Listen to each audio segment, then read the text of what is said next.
different Homeland Security experts got together today. They put their heads together and trying to stem the tide here on some of the counterfeits and illegal goods that make their way into the United States, especially around this time of year as we get into the holidays. Alysa Erichs is the USAID spokesperson and former active executive associate director of Homeland Security Investigations and joins us. It's great to have you.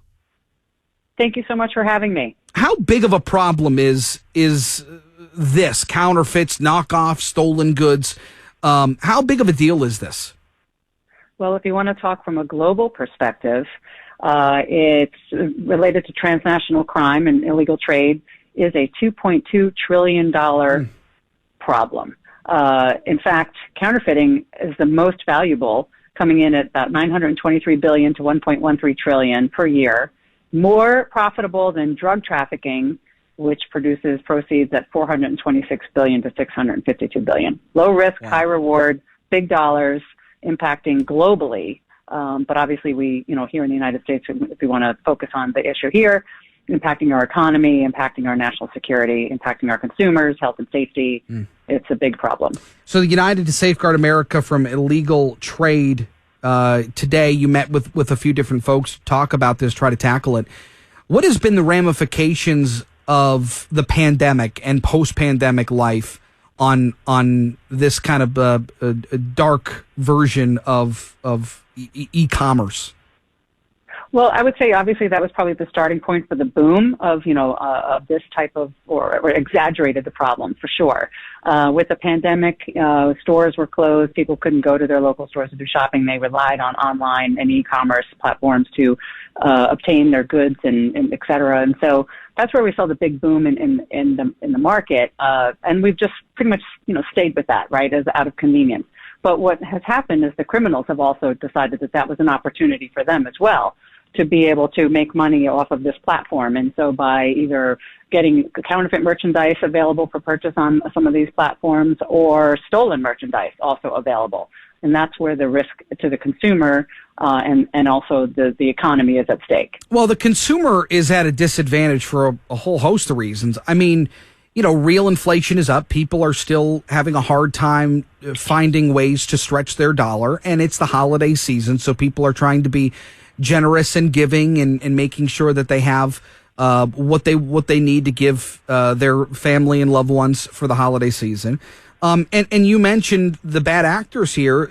They've never been more technologically savvy or advanced. And so it's almost a perfect storm for a lot of these efforts to try to dupe people out of their products and out of their money.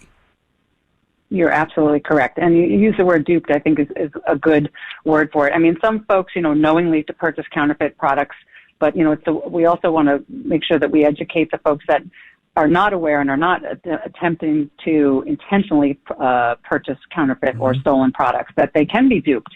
And I do understand the American consumer. We do need to stretch our dollars as much as we can.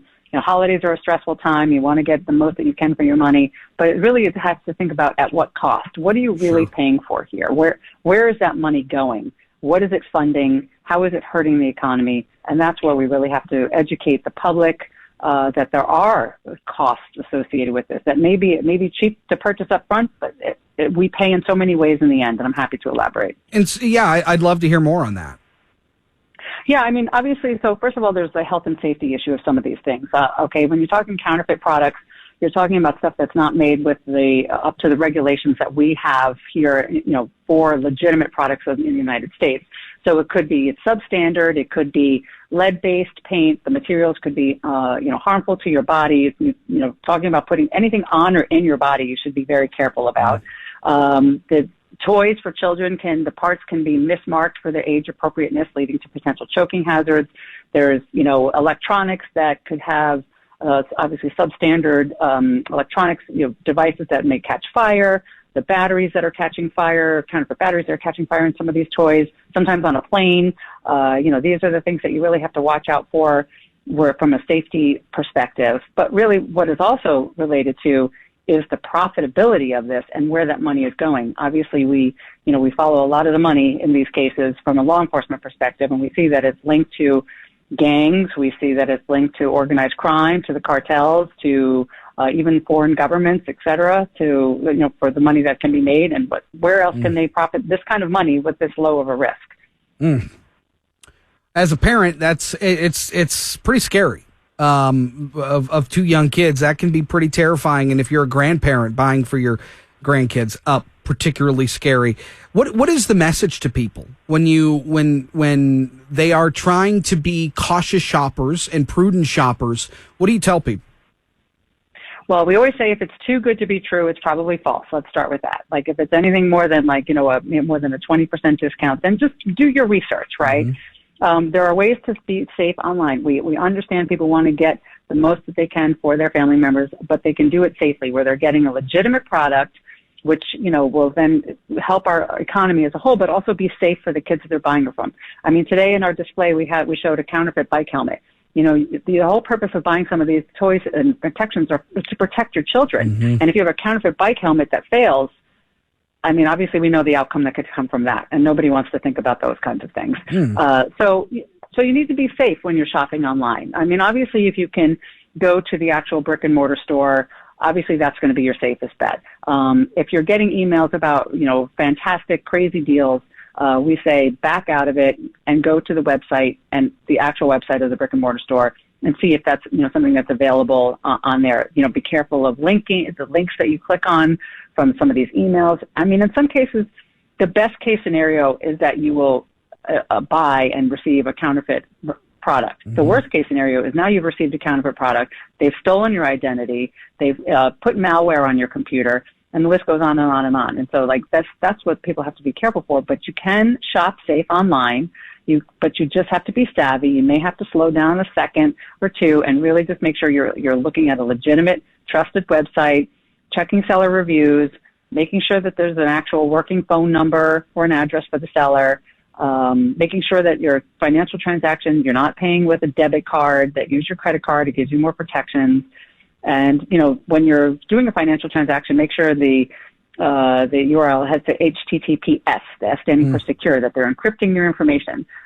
Things that can help you. Be leery of when you're getting these emails, if there's just one little letter that's off or one little number that's off. Like a business might be, just as an example, athleta.com. That's where you should get your emails from. But if it's athleta.fun.com, that's a fake. So that's how, so you have to be a little bit more savvy of these websites, the tricks that they use. .VIP is a big one that's constantly used. Mm-hmm. But it's just taking the time to be cautious because, again, beyond, which is first and foremost, obviously, the health and safety of our consumers, you're funding criminal organizations. Sure. And people think, what's the harm? What's the harm in one purse? What's the harm in this one thing? And you extrapolate that by millions of people, and you have a real cash cow on your hands. Alysa Erichs with USAIT. Thank you so much. Appreciate the insight. Really good stuff. Oh, my pleasure. Safe shopping. Thank you. Happy holidays. Thanks so much. You too.